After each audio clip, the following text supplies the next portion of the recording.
Good morning, Philippines! Good morning. Hindi maganda yung umaga.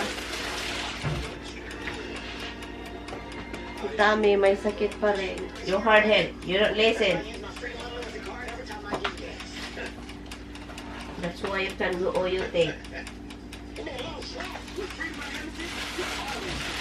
I leave this here. Okay. When I come back Monday.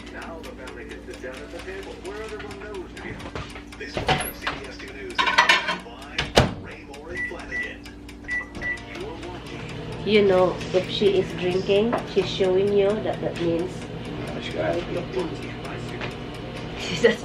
that's her part of her scam. I know, you're hard head. You don't like the hard headed.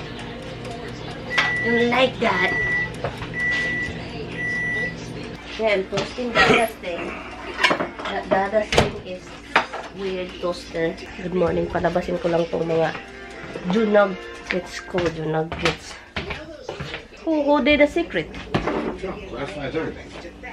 What is classify everything? So that nobody can know. Oh, well, we had information that this general was attacked. But they cannot prove. Places, He can't prove it. There's no. apparently he can, but he classified it so that nobody is allowed to see it. See, that's the problem. It's because it's a lie, hon. Maybe a lie. Or it may actually be classified for security reasons, you don't know. Trump is a businessman. He lies. Luto tayo maaga. Nagbubuel ako ng string beans. Higa mo, baby. Higa. You know what, guys? I miss him. He doesn't cuddle up with me, nothing. No kisses, nothing. It's okay. Because after his pain and everything, I will push him in bed. I will push him in bed.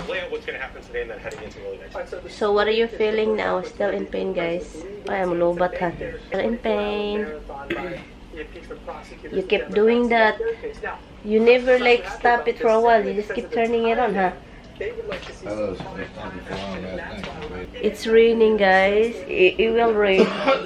So, you know naman, this house, the basement is always flooding. So, let's see if I stay or not. Because I have 2 kids up there too. And I'm worried. So, You go. I've been dealing with this. Darren is still up there. It's not here yet. It's still in Virginia. It's still in somewhere. I don't know. Looks like it's supposed to get light rain in the morning and heavy rain. You know, sobrang aga. Pero, yeah. Kailangan magluto. Ibibake ko lang to siya. And then, lutuin natin for tamimoy. Lemon zest and pepper seasoning. So, yun. Ibibake ko lang to very fast. And then, luto tayo ng string beans with this. And si Tami natutulog. Tulog lang yung asawa ko, guys. Kasi, tulog. Naliligo. Kasi, trabaho. Guys, ang taas ng blood pressure ko. Bumili si Tami ng ng blood pressure. Yung dito lang ba. If you guys are watching at kung nurse kayo, please let me know, guys. Di ba may ito siya. I don't know if it's accurate. Ito. Let me know, guys, kung accurate ba to siya. Ito siya. Rest lang siya. And then, ang blood pressure ko is sobrang taas. 134 under basta 134 98. Yun, 134 and then 98. And then yung heartbeat ko is 105. It's really high, right? For me. Kay Tami din mataas.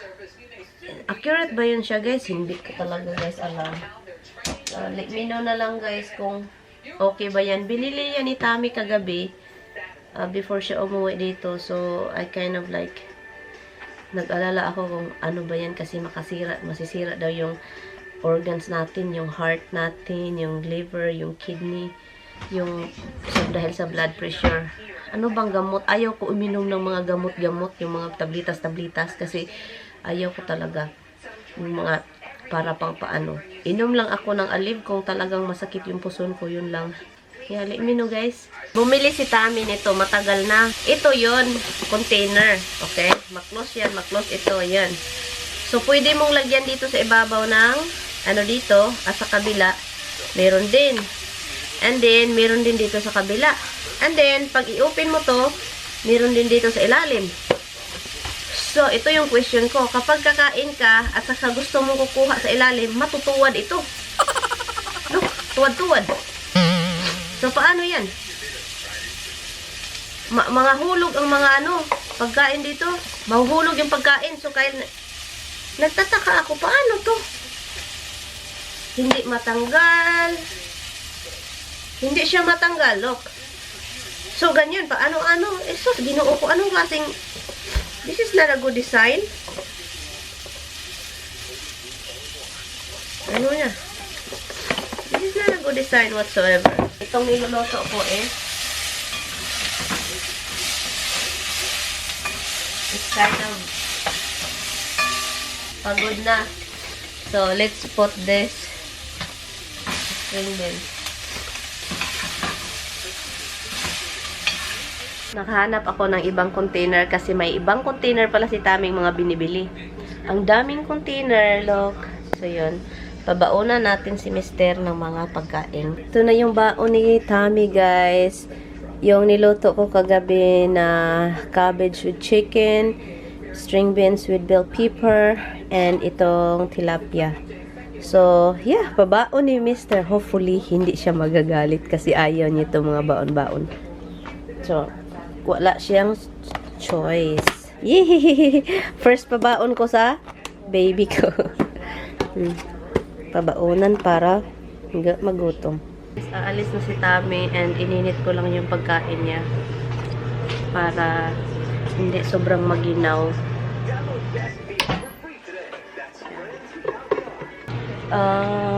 Ano bang ilagyan ko dito? Cellophane. Wala kasi bag.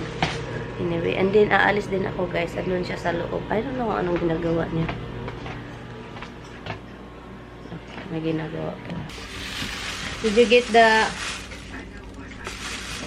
the thing in my car, huh? Make sure that this is not gonna flip over. Huh? Very quickly. No, it's not. It's just don't flip it over there. You don't have a pen? Back. Here?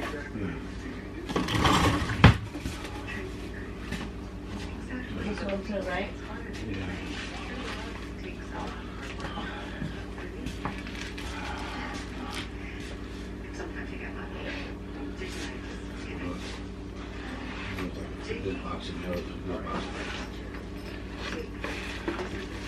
Alis na yun siya. May naramdaman pa rin. Sakit pa rin yung From the stash of Massachusetts department, sent out the suggestion of selling it. So one of the numerous clients See you na lang tayo mamaya guys. to help them pay. Hindi ko alam kung anong oras ako dito aalis. Hindi ako talaga sure.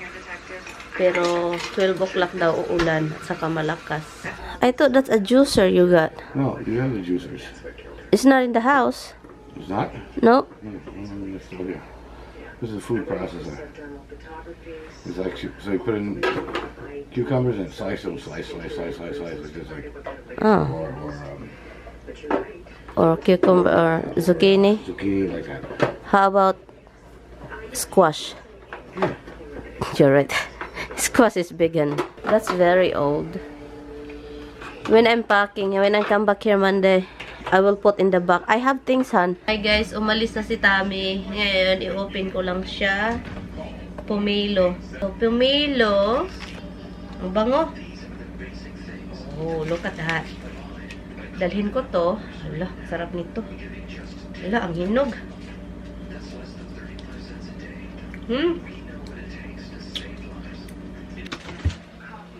So, itong lauoy dalhin ko para meron tayong makain sa bahay. Kasi, hindi naman yan kakainin ni Tamimoy.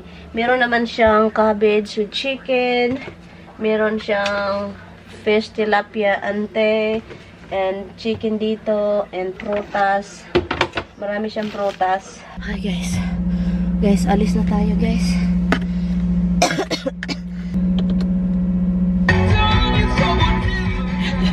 Sorry, Rox. The music is so loud. I will see you home, guys. I need to go because it will be stormy later on. Mag-i-storm na naman. So, nag-start na yung ulan and then mahangin and that's really it. Oh my God. Nag-alala na ako sa pusa. Okay, Rox? We're gonna see Dimple Lart. Nabdibag. We're going to see Dimple Lart. Roxy, are you ready? We're almost there. Hi, Misty. Roxy, are you ready to see Dimples? Are you ready to see Hubs? Which one? Hi, guys. We are home. And, guys, I got something from the consulate. The consulate, I got the mail from the embassy. And I don't know why it's very early. For some reason, it's very early. Can you see there? Who wants to be? Wanna come here? Come here, Roxy. Come here, come here.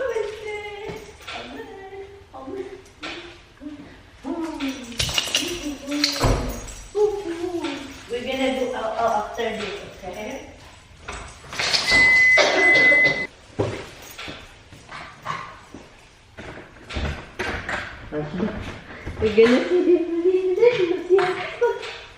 Ito talagang paan ni Roxy talaga. Naku talaga. Anyway, so andito na ako, guys. Andito na kami. And so ngayon, ilagay ko lang ito sa refrigerator. Dahan-dahan yung drive ko kasi maulan. Sobrang hangin. Para kaming mapapalid sa hangin. Dahan-dahan ako. Yung sasakyan ko nagbi-blink-blink kasi pinablink-blink ko para hindi magalit yung nasa likuran ko. Tumawag yung kapatid ni Tami. Grabe, buong drive. Nag-usap kami. At saka wala akong naintindihan. Kasi yung phone niya is parang sira. Wala akong naintindihan. Puro lang. Naintindihan ko yung part na malakas. And then, mahina na naman. Sabi ko, wala akong naintindihan. Sabi ko, yeah. Yeah. Yeah. Oh, yeah, you have to talk to him. Yeah. Nag-usap kami tungkol kay Tami kasi about sa asawa ko dahil alam nyo naman itong magkapatid parang mga nag-usap kami, tinawagan niya ako. Sabi ko, ano yung gusto talaga ninyo sa ina ninyo? So, salita na siya. Wala na naman akong naintindihan, guys. Yeah, okay. Okay. Ganun. Makaintindi ako. Pero, may part talaga na wala. Parang nawala yung signal. Parang tanong ako ng tanong. Ano yung mga gusto nyo sa ina ninyo, mga anak mo? Ganun. Just natawa na lang ako dahil wala talaga. Sabi ko, sige, dito na ako, malapit na sa bahay. Wala na talaga signal, hindi na kita maintindihan. Ayan, baba. Isang oras kalahati din kami nag-usap. Grabe naman. Grabe talaga. Kaya paminsan, no, hindi ko talaga sasagutin yun, guys. Kasi kapag feeling ko na may mga gagawin ako, and yun, feeling ko talaga mamatay yung oras ko sa chika-chika nito. Gamit na gamit ko to, guys. Ay, nako, ang ganda pala ng petroleum sa wait. Ang ganda ng petroleum sa wait, guys. Ang sarap ng feeling, guys. Hindi na namakpak. Namakpak tang tanan. Kay itang tanan namak. File dito, wag niyong tignan yung panty ko dito. Yung panty ko, ito yung mga nilabhan ko. Mamaya na yan asikasuhin. And Mama's hungry. It's already 1:07 o'clock, guys. And gutom na ako. Lunch. Ay, hi, Inday Garutay. Kumusta man si Inday? Fully charged ka na, Inday. Anyway, guys, balik tayo, guys, kasi may laman na. Ang aga pa. Akala ko March pa ito. Pero tignan natin, guys, kung binalik ba nila yung requirements or ito na ba yung passport. Hala. Ito na, hala. Ang bilis ng passport, guys. Ang bilis.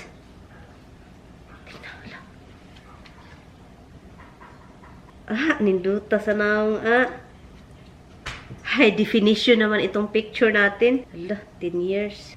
Lagyan natin dito sa likuran ng address. Ito na yung bagong passport. Dumating na. Ang bilis. Ang bilis. Grabe. Oops. I'm gonna text Tammy. Kaano lang naman. First week ito. Ang bilis talaga. Grabe. Ang bilis. I can't believe it. Tax. Important tax return. Hala.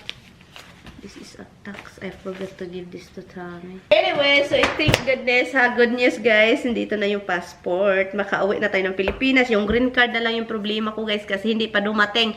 Last year, March pa. Final ko. Renew another 10 years kasi I'm over 10 years na guys. As in over 10 years na last year. March. I'm over 10 years na. So I renewed another 10 years. And then ngayon, hindi pa dumating. So, hindi ko alam kung anong gagawin ko. Hindi ko alam. February, March, 2 months more to go. Ini-extend nila until this coming March. Pero, i-question ko guys, kapag kukuha ako ng ticket, kapag umuwi ako ng Pilipinas na hindi pa sure na natanggap ko yung green card ko, i-question nila ako kasi bakit yung green card mo is expired na plus extension is March, expired na, and I'm planning to go back to the Philippines this coming March. And my green card is not here yet. So, I'm over-expired, plus the extension is expired already. It will be soon. So, that's my thing, guys. So, hintayin natin yung green card, and then, buy a ticket. So, pag meron na tayong green card, kung nakarating na yung another 10 years natin na green card, doon. Bili tayo ng ticket, uwi tayo ng Pilipinas, iwan natin sila. Si Dimples, si Roxy, si Misty, si Habsibag, at si Tammy. Ang dilim din. Hindi naman. Very gloomy sa labas. Tignan nyo. Basa. Ulan. Ulan. Yung car ko, andun sa labas. Pinag-shower ko, guys. Kasi, andun siya palagi sa, sa garage. Parang, ang dumi hindi natatanggal kapag umulan. Doon lang. Walang ano. So, ngayon, guys, na nakatanggap tayo ng hindi ko mapigilang mag-isip. Mag-isip na tawag nito yung uwi ng Pilipinas kasi may passport na tayo. Ilang weeks ko sila iwan. Silang 5. Yun, iPad ni Bianan. Dalawa ng iPad dito. Ko lang to i-charge. Tignan natin kung okay pa ba to. I'm sure okay to. Hindi naman yan na to ginagamit. Nag-isip ako kung ano yung mga ipifilm ko doon. Kasi alam niyo naman ako, well, kung hindi niyo alam, as in gusto kong magmukbang ulit. At saka alam niyo naman na masarap magmukbang ng mga Filipino food. Ay, nako. So, yan. I-charge ko lang ito. Dito. Hello! You're waiting for me? I just charged Grandma's iPad. Come here down here. Come. Come here, bug. Hubs down. Guys, look what I did. Half boy, half girl. Ginanito ko siya kasi hindi kasi namin alam, hindi sila, surprise lang yung baby if it's a boy, if it's a girl. But I want to put a ribbon here. Sana may makita tayong ribbon. I don't know. Or tomorrow, I'm going to stop to CVS, I guess. Ito yung natin. Yung card is dito, ilagay ko to siya, ganito lang. It says, a new baby. And it says inside, bless your house with tiny things and all the love a baby brings. Congratulations. Hey guys, I'm going to end this vlog early. Kasi, alam mo na. And vlog early. And thank you guys so much for watching ha. Pahinga lang ako. Sinacharge ko yung laptop ko kasi parang pang wedding man ito, oy. Yung flower ba, para pang wedding, isend ko nga. Mag-text nga ako sa sister-in-law ko. I will see you guys tomorrow. Good night. Thank you guys so much for watching ha. Bye-bye. Good night. Night.